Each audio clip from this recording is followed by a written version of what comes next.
Quando um governo resolve gastar dezenas de bilhões de dólares em aceleradores de partículas, ou mesmo em lançamentos de satélites e foguetes, um dos problemas mais persistentes é encontrar uma forma de justificar isso para a população.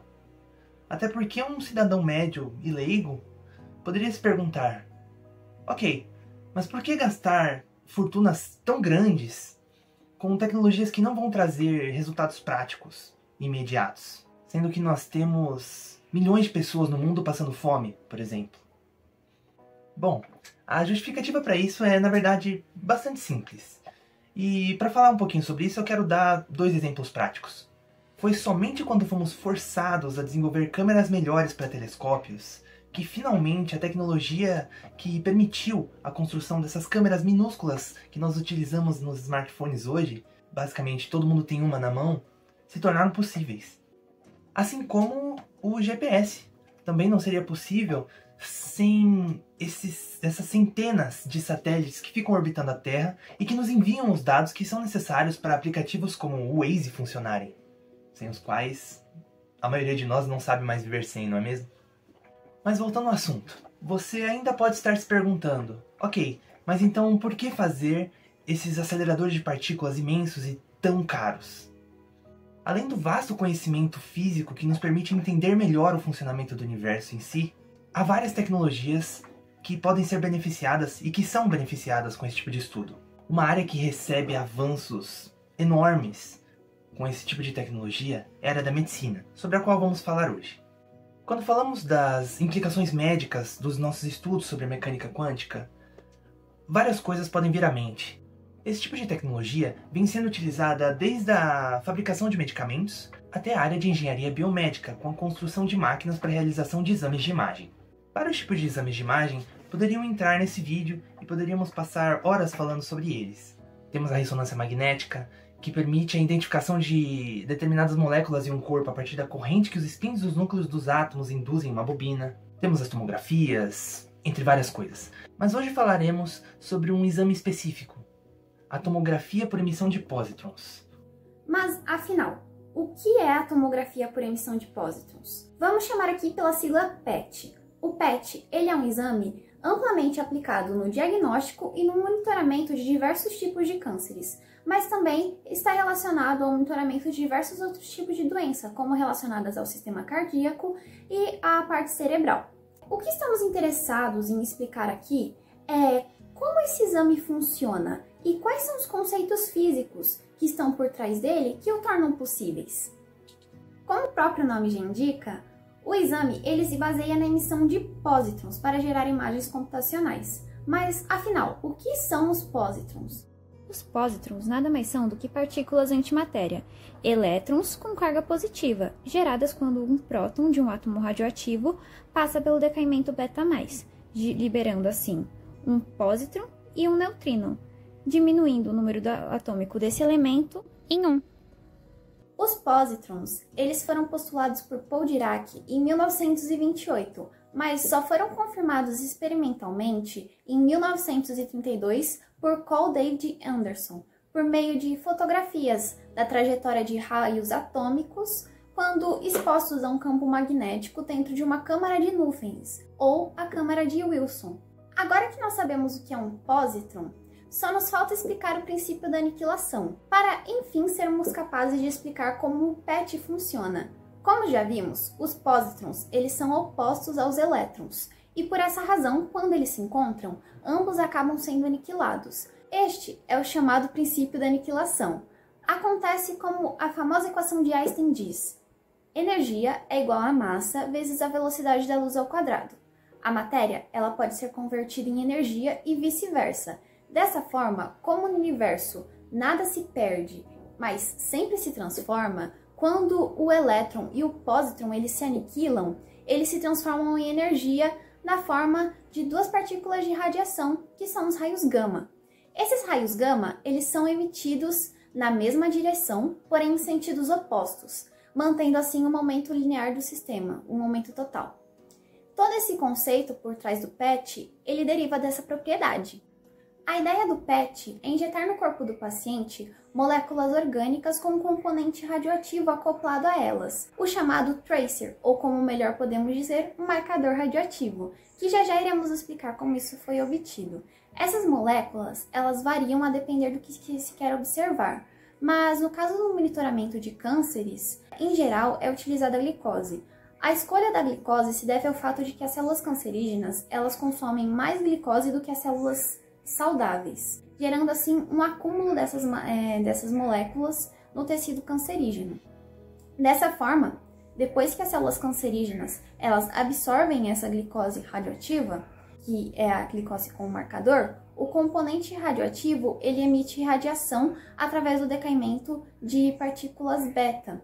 Esse decaimento, como vimos há pouco, ele acaba criando alguns pósitrons, e esses pósitrons interagem com os elétrons próximos, causando a aniquilação.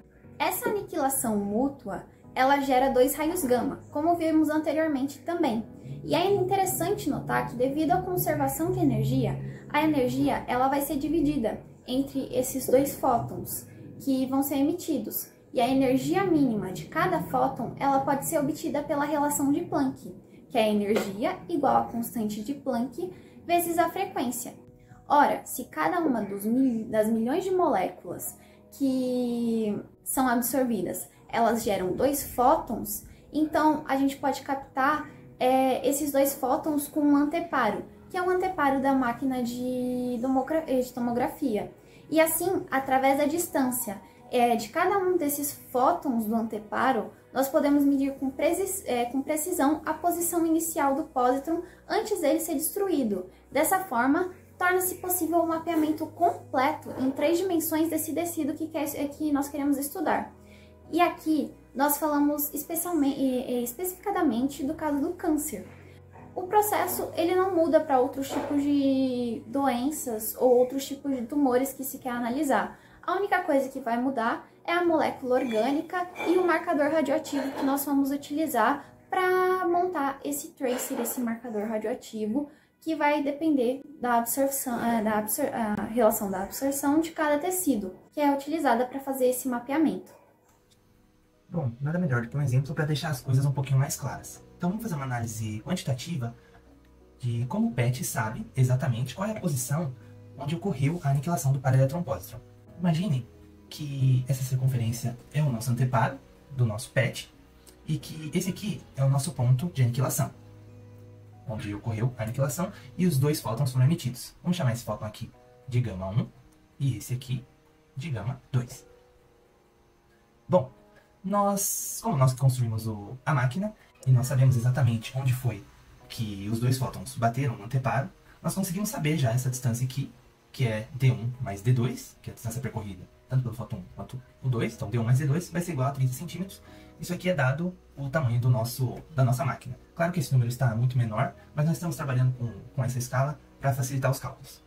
Agora vejam o seguinte, se nós sabemos que a velocidade da luz é de aproximadamente 30 centímetros por nanosegundo, e nós temos a variação de tempo que o fóton gama 2 levou a mais do que o gama 1 para bater no anteparo, nós podemos simplesmente multiplicar aqui os nossos 0,5 milissegundos a uma velocidade de 30 centímetros por nanosegundo. Isso vai nos dar um percurso de 15 centímetros percorridos. Essa aqui é a nossa distância dx, que foi a quantidade a mais de D1 que o nosso fóton gama 2 percorreu. Como nós já temos isso, agora basta fazermos o seguinte. Sabemos que D2 é D1 mais Dx, então podemos escrever D1 mais D2 como D1 mais D1 mais Dx, correto? Isso aqui é igual a 30 centímetros. Acontece que nós acabamos de calcular o Dx, então nós vamos ter que 2D1 mais 15 centímetros, que é o Dx que nós calculamos, é igual a 30. Se nós resolvemos essa equaçãozinha, nós vamos ter que D1 é igual a 15 sobre 2, que é igual a 7,5 centímetros. Essa é a nossa distância aqui, D1 é igual a 7,5 centímetros. Bom, se nós sabemos que o D1 é 7,5 centímetros, para achar o D2, basta somar os dois. Então nós vamos ter D1 mais dx é igual a 15 mais 7,5, que vai dar 22,5 centímetros. Achamos, então, o que nós queríamos, tanto a posição, a distância D1 quanto a distância D2. Aqui vai dar 22,5 centímetros. E é assim que o PET scan descobre exatamente onde foi que ocorreu a aniquilação. A ideia do tracer começou a tomar rumo na década de 1930, quando novos estudos com positrons envolvendo bombardeamentos com partículas alfa foram retratados por Joliot Curie e Frederick Joliot. Porém, sabe o que aconteceu nessa mesma época? Foi concebida a ideia de acelerar partículas entre dois ímãs e gerar ciclotrons. Os ciclotrons são basicamente um equipamento que gera campos magnéticos que aceleram as partículas ali colocadas. Quando as partículas aceleradas colidem dentro do ciclotron, elas podem produzir radioisótopos ou isótopos radiativos, mais energéticos para bombardear elementos e fazer descobertas sobre o núcleo atômico. Um isótopo tem o mesmo número atômico de seu átomo de origem, porém, ao ser acelerado, ele pode sofrer modificações em seu núcleo, mudando a sua estrutura. Os radioisótopos são átomos com excesso de energia nuclear, o que o torna instável. Foi descoberto então, em 1937, um radioisótopo ideal para atravessar a espessura dos tecidos, o tecnécio 99M, um elemento que não existe no corpo humano. Ele foi descoberto a partir do bombardeamento de molibdênio, com deutério em aceleradores de partículas. O 99M-TC é o radioisótopo de maior utilização, pois possui características favoráveis à prática clínica, como a meia-vida curta suficiente para realizar o estudo do paciente, o que significa que ele facilmente se desintegra no corpo humano, sem ficar acumulado ou gerar prejuízos, chegando a ficar apenas 6 horas no organismo, o suficiente para a realização do exame. O seu decaimento por processo isomérico envolve a emissão de radiação gama de baixa energia, cerca de 140 keV, e elétrons de baixa energia, sem emissão de partículas beta de alta energia. O tecnécio é um exemplo de um dos primeiros marcadores radioativos descobertos para aplicação no PET, podendo ser combinado a partículas orgânicas para criar o tracer que aqui citamos. O mais utilizado hoje é a combinação da glicose com o marcador de flúor 18, contudo, a preferência do marcador vai depender do tipo de tecido a ser tratado no exame. Devido a essa notável sensibilidade, os radioligantes do PET têm a capacidade de sondar processos biológicos, sem provocar atividade farmacológica. Na etapa inicial, os radioisótopos PET são normalmente gerados através de reações nucleares dentro de um ciclotron, que funciona para acelerar partículas ou por decaimento específico. São realizados testes de controle para garantir a qualidade radiofarmacêutica adequada para a injeção intravenosa antes do biomarcador ser administrado ao paciente. O paciente é então submetido a um scanner, onde a quantificação do sinal radioativo fornece informações sobre o local de aniquilação e, portanto, a localização do traçador em diferentes órgãos. Além de seu papel no diagnóstico de doenças e no monitoramento da terapia, o PET se estabeleceu como uma ferramenta vital que está sendo utilizada em vários estágios do desenvolvimento de medicamentos modernos. Como tal, o PET pode ser aplicado para estudos de validação de alvo, avaliando a expressão da proteína-alvo e localização em diferentes estágios da doença. Quando a mecânica quântica surgiu, ela era considerada uma das teorias mais complicadas da física, justamente por sua complexidade matemática e principalmente devido à dificuldade de visualizar as implicações dessa teoria para a vida real.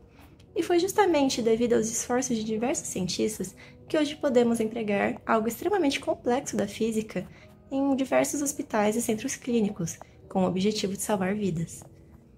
Nem toda descoberta começa com um objetivo bem definido e uma aplicação tão grande e específica em vista. Por isso, o investimento em ciência de base é tão importante, pois são esses pequenos desenvolvimentos na ciência que podem trazer diversos mecanismos capazes de salvar vidas.